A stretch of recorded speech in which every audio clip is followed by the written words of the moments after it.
এই রাস্তাটা কি জয়পুর যাচ্ছে? হ্যাঁ স্যার, এই রাস্তাটা জয়পুরই যাচ্ছে। এখান থেকেই বাঁকুড়া শুরু হয়ে যাচ্ছে। রাস্তা জাম করে দিয়েছে। মারবে না তো? আরে এইদিকে দেখো, জাস্ট অসম। দেখি আলাদা কিছু দেখতেও পাচ্ছি না, এসে দাঁড়িয়েছি দেখো, দারুণ ব্যবস্থা। চলো।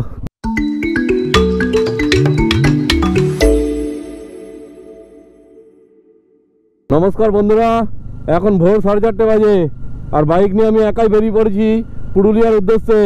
5:24 বাজে, এখনো দেখো অন্ধকার আর ঠান্ডা লাগছে। বাপ বাপ, হুপে হুপে বেরিয়ে তো পড়েছি, আর যা ঠান্ডা লাগছে আমি বুঝতে পারছি, কিন্তু এখন আমি দাঁড় করাতেও চাইছি না। এখানে আবার পুলিশ ভ্যান দাঁড়িয়ে রয়েছে, আগে যেতে হবে আরো। এখন তার কাছে ঢুকতে আর খানিকক্ষণ বাকি আছে। বলছি এই জায়গাটার নাম কি? জায়গা থেকে আরামবাগ আর কত কিলোমিটার বাকি আছে? 8 কিলোমিটার বাকি আছে। আরামবাগে স্বাগত। এই আরামবাগ ঢুকে গেলাম এখন। রোদ্দুর উঠছে হালকা হালকা, ঠান্ডা এখনো লেগে যাচ্ছে। জয়পুর যাচ্ছে? হ্যাঁ স্যার, এই রাস্তাটা জয়পুরই যাচ্ছে। আর এদিকের রাস্তাটা কামারপুকুর? এদিকে কামারপুকুর, এদিকে হচ্ছে 1 লক্ষির উপর দিকে হয়ে বর্ধমান। আর এই জায়গাটার নাম কি আছে? এই জায়গাটার নাম বেঙ্গাই। বেঙ্গাই ফাঁকা পয়েন্ট। এখান থেকেই বাঁকুড়া শুরু হয়ে যাচ্ছে। এত ঠান্ডা লাগছিল যে দুবার চা খাওয়া হয়ে গেছে। তো তোমরা হয়তো ভাববে যে অত ভোরবেলা বেরোনোর কী দরকার ছিল, কিন্তু আমি প্ল্যান করেছি 2 দিনের মধ্যে অযোধ্যা সার্কিট, মুকুটমণিপুর, বড়ন্তি, মানে আজকে হোটেলে পৌঁছে যতটা পারবো অযোধ্যা সার্কিটটা কমপ্লিট করব। তারপর কালকে সকালে আবার বেরিয়ে পুরো কমপ্লিট করে মুকুটমণিপুর, বড়ন্তি ঘুরে বাড়ি ফিরবো। ওই জন্য এত তাড়াতাড়ি বেরিয়েছি, যাতে আজকে খাওয়া দাওয়া করে হোটেলে গিয়ে তারপর আবার বেরিয়ে ঘুরতে পারি অযোধ্যাটা। তো এবার দেখা যাক শরীর কতটা পারমিট করে আর কখন পৌঁছোই না পৌঁছোই, না হলে আর একদিন থাকতে হবে। ঢুকে গেছি জয়পুর জঙ্গল। দেখো কেমন লাগছে, এবার পুরো ছামায় ভরে গেছে, আরও ঠান্ডা লাগছে, কিন্তু দৃশ্য দেখো অপরূপ সুন্দর। ও জবাব নেই।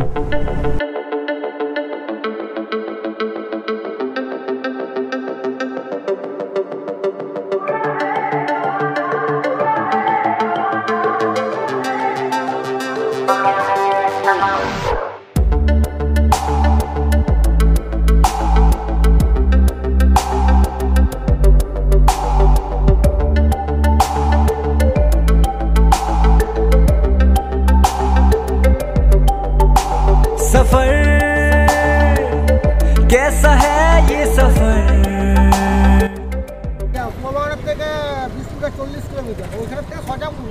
আচ্ছা, এই জায়গাটার নাম কি? রামসাগর। এখনো 150 কিলোমিটার বাকি আছে, 3 ঘন্টা 41 মিনিট দেখাচ্ছে। রাস্তাও খুব সুন্দর, আর মাঠে চাষিরা ধান কাটছে, দারুণ লাগছে। শুধু কি ফাঁকা মাঠ, দুদিকে তো হাওয়া আসছে খুব, ওই জন্য একটু চালাতে অসুবিধা হচ্ছে, বাকি সব ঠিক আছে। मंजिलों की न है कोई खबर, सफर कैसा है ये सफर? ওই রাস্তা দিয়ে এলাম, এদিকে ডান দিকে ঢুকতে হবে। এখানে একটা মূর্তি রয়েছে, অনেকজনকে জিজ্ঞাসা করলাম, কেউ বলতে পারলো না নামটা, আর আমি তো জানিই না। এখান থেকে পুরুলিয়া 78 দেখাচ্ছে, অযোধ্যা 123। রাস্তা মনে হচ্ছে এবার আরও ভালো আছে, দারুণ লাগছে। এবার মনে হচ্ছে পুরো পরিবেশটা পাল্টে যাবে। এইবার লাগছে দেখো, আর টানগুলো আসছে না একদম, ও দারুণ। এইবার চালিয়ে আসল মজা আসছে, কিন্তু টাইম প্রচুর লাগছে। এত টাইম, সকালে আমার টাইম বেশি লেগে গেছে। ঠান্ডার সময় দাঁড়িয়ে পড়েছি অনেকবার, ওখানেই টাইমটা খেয়ে নিয়েছে। ও যেমন গাছ দুদিকে সারি দিয়ে লাগানো, সেরকম রাস্তা। मंजिलों की न है कोई खबर। এই যেখান থেকে তেল ভরে নিলাম, তো 650 টাকার তেল ভরলাম, পুরো ফুল ট্যাঙ্কি হয়ে গেল। আর মোটামুটি চিন্তা রইল না। ওই দূরে পাহাড় দেখা যাচ্ছে, এই যে দাদার কাছে জিজ্ঞেস করলাম, বলছে শুশুনিয়া পাহাড় ওই দূরে। কেমন লাগছে দেখো পুকুরটা, মানে গোলাপি কালারের পদ্ম ফুল, আর হাঁস রয়েছে, ছাগল চড়ছে, দারুণ। দেখলাম পদ্ম ফুলগুলো, ওই জন্য দাঁড়ালাম। আমাদের তো চোখে সচরাচর পড়ে না এসব জিনিস, না দেখলে পরেই মনে হয় দাঁড়িয়ে একটুখানি দেখে নিই। रास्ता वो भी खाली हो गया, बुरा है जमाना, तू चल डगर न कर अगर मगर, कैसा है ये सफर। এই যে পুরুলিয়া স্টেশন, পুরুলিয়া শহর পার করে চলে এলাম। দেখো বগি যাচ্ছে, বগি নয় ইঞ্জিন যাচ্ছে ট্রেনের। কোথায় পোষাচ্ছে না পেছনে আসলে নাকি, গায়ের ওপর উঠতেই হবে। একটা ফোন এসেছিলো ধরার জন্য দাঁড়ালাম এই ব্রিজটাতে। ব্রিজটা কাজ চলছে, কিন্তু এই চারিদিকে নদী রয়েছে, কি নদী বলতে পারবো না আমি ঠিক। এখন বাজে হচ্ছে 12:30, মানে 1.5 ঘন্টা যদি লাগে তাহলে বাজবে হচ্ছে 2টো।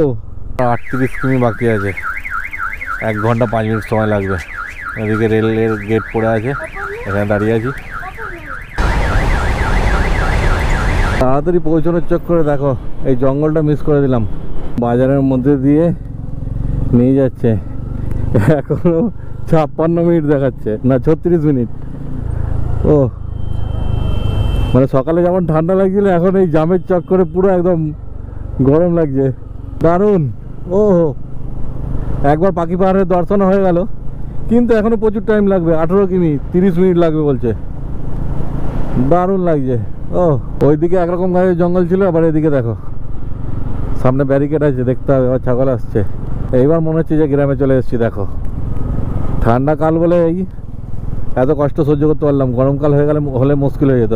বস দেখো, হ্যাঁ যা ধাক্কা মারিস না, ধানগুলো পেকে একদম পুরো হলুদ হয়ে আছে। দারুণ লাগছে, মানে খালি চোখে না দেখলে বোঝা যাবে না। পাহাড় দেখতে পাচ্ছি এবার, ওই দূরে দেখা যাচ্ছে পাহাড়। জয়পুরের জঙ্গল বলছিলাম, দেখো এখানেও কিছু কম জঙ্গল নেই। কেমন লাগছে অবশ্যই কমেন্ট করে জানাও তোমরা। আর সামনেই রয়েছে পাখি পাহাড়, কিন্তু এখন কোনো পাহাড়ে যাব না, আগে হোটেলে যাব, তারপর সোজাই হোটেল। এখনো দেখাচ্ছে এখনো 8 কিলোমিটার। ওই দূরে পাখি পাহাড়। এইবার দেখো পুরো ফাঁকা একদম, আর নিচে হচ্ছে হলুদ ধানের ক্ষেত, আর সামনে পাহাড়। ও দারুণ লাগছে, দেখো শুধু কেমন লাগছে।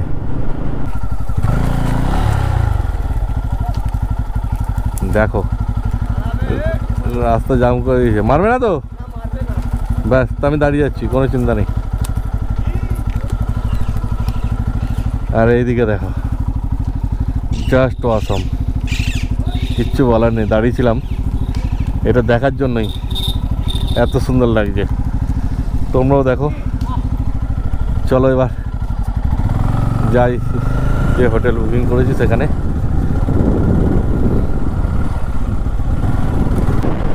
কত গরুর পাল দেখো। মোবাইলের স্ক্রিনটা তো পুরো ধুলোয় ভরে গেছে, কিছুই দেখতে পাচ্ছি না। এই ঘরটায় কেউ থাকে না এখন, মনে হচ্ছে ভেঙে গেছে। সব হাঁড়ি ঝোলানো আছে পায়রা ফায়রা থাকার জন্য। হ্যাঁ ওই তো ওইদিকে পায়রা রয়েছে। এদিক দিয়ে দেখাচ্ছে হোটেলটা, ভালোই হয়েছে। দারুণ পরিবেশ, পুরো একদম গ্রামের মধ্যে, খুব সুন্দর লাগছে। গুগল ম্যাপকে দেখো কোথা দিয়ে নিয়ে যাচ্ছে আমাকে। এখান দিয়ে যদি কেউ 4 চাকা নিয়ে আসে যেতে পারবে, তার মানে অন্য কোনো রাস্তা আছে। ও আমাকে ঝুটমুট এদিক দিয়ে নিয়ে যাচ্ছে। এদিকে ক্যাম্প আছে, হ্যাঁ হে বাবা, দেখো কোন জঙ্গলের মধ্যে দিয়ে নিয়ে যাচ্ছে। এতে কি আছে? গাছের রসপাস হয় না, ওই রসপাস আছে। আচ্ছা আচ্ছা, ও এদিকে ক্যাম্প আছে, ক্যাম্প হোটেল হোটেল আমাকে দেখা এদিকে নিয়ে আসছে। এটা ছামতা বুড়ু ইকো রিসর্ট, এদিক দিয়ে যাওয়া যাবে? যাওয়া যাবে, মানে ঘুরতে হবে। আর নাহলে না ঘুরলে কোথা দিয়ে যাবো? ওইটা দিয়ে, ওই যে মোড়কটা আছে না, ওইটা দিয়ে ওইটা যেতে হবে। দেখছো, জঙ্গলে ঘোরার অভিজ্ঞতা হয়ে গেল বাইক নিয়ে, কিন্তু ঠিকঠাক পৌঁছতে পারলে হয়, আর কিছু না। ঘুরতেই তো এসছি, কোনো অসুবিধা নেই। আর সব খেজুর গাছে একটা করে কলসি টাঙানো আছে, যদি ভাগ্যে থাকে একটু রসফস যদি পাই ভালোই হয়। সব প্লাস্টিকের, আগে একদম মাটির হাঁড়ি থাকতো কলসিগুলো, এখন প্লাস্টিকের। কিন্তু এটা আমাকে যা জায়গায় নিয়ে এসছে, ধন্যবাদ গুগলজি, কোথা দিয়ে নিয়ে যাচ্ছ তুমি আমাকে? হ্যাঁ দেখি, আলাদা কিছু দেখতেও পাচ্ছি না, এসে দাঁড়িয়েছি দেখো। আমি সুন্দর ইউটিউবার, কিছু বলার নেই। আমার মতো ইউটিউবার আর খুঁজে পাবে না তোমরা। ভালোই অ্যাডভেঞ্চার হচ্ছে। দেখো পাথরটা একবার, ওরে বাপ রে বাপ। আর এই যে মাটির রাস্তা দিয়ে যেতে হচ্ছে, বন্ধ হতো বাবা, এমনি প্রচুর লেট হয়ে গেছে। এখানে যেতে হচ্ছে, ঘুরিয়ে ঘুরিয়ে তো নিয়ে এলাম আমাকে জঙ্গল দিয়ে। দেখো চলে এসেছি। সুন্দর গাছগুলোকে রং করে রেখেছে, একদম রিসর্ট থেকেই পাহাড় দেখা যাচ্ছে, দারুণ ব্যবস্থা। চলো, গাঁদা ফুলও ফুটেছে। আমার রুমটা কোথায় আছে আবার দেখি, গরমও লাগছে। ফ্রেশ হয়ে গেছি। আর এই যে হোটেলের রুমটা, এই ঢুকলে উপরে টিনের ছাদ, আর এই যে খাট রয়েছে, টেবিল, একটা চেয়ার, আর এই যে বাথরুম। বাথরুমটা সাধারণ বাথরুম, আর দেখার কিছু নেই। বাথরুমে পরিষ্কার আছে, যেমন আমাদের কুমোট ফুমোট থাকে সবই ঠিক আছে। আগেই বলা ছিল ভাত, ডাল, তরকারি আর ডিমের আমলেট হবে। যাবো এখন খেতে, খেয়ে পরে যেমন তোমাদের বলেছি তারপর যাব। দেখছো রোদ্দুরের তাপ, সকালে ঠান্ডা লাগছিলো, আর এখন মানে চোখ ইয়ে করা যাচ্ছে না, এত রোদ্দুর। যাবো, দেখি যে কটা জায়গায় ঘুরতে পারি ঘুরবো। আর তোমাদের সকলকে অসংখ্য ধন্যবাদ আমার চ্যানেলে 10,000 সাবস্ক্রাইবার করার জন্য। পুরো হাঁপিয়ে গেছি, মানে তাড়াহুড়ো এত করছি, মুখও শুকিয়ে গেছে, বুঝতেই পারছো তোমরা। দেখো তোমরা একটু, ভাত, ডাল, তরকারি, পেঁয়াজ, শসা, চাটনি, ডিমের আমলেট সব চলে এসছে। খেয়ে পরে মানে ঝটপট খাবো, বেশি দেরি করবো না, তাড়াতাড়ি খেয়ে বেরিয়ে পড়বো। এখন যে বেরোবো ঘুরতে যাবো সেটা তোমরা পরের পার্টে দেখতে পাবে। তাহলে এই ভিডিওটা তোমাদের কেমন লাগলো কমেন্ট করে অবশ্যই জানিও। আর যদি ভালো লেগে থাকে একটা লাইক করে দিও, আর চ্যানেলটা সাবস্ক্রাইব করে দিও। তাহলে আজকে ভিডিওটা আমি এখানেই শেষ করলাম। তোমরা ভালো থেকো, সুস্থ থেকো। তোমার সাথে দেখা হচ্ছে আবার পরের ভিডিওতে।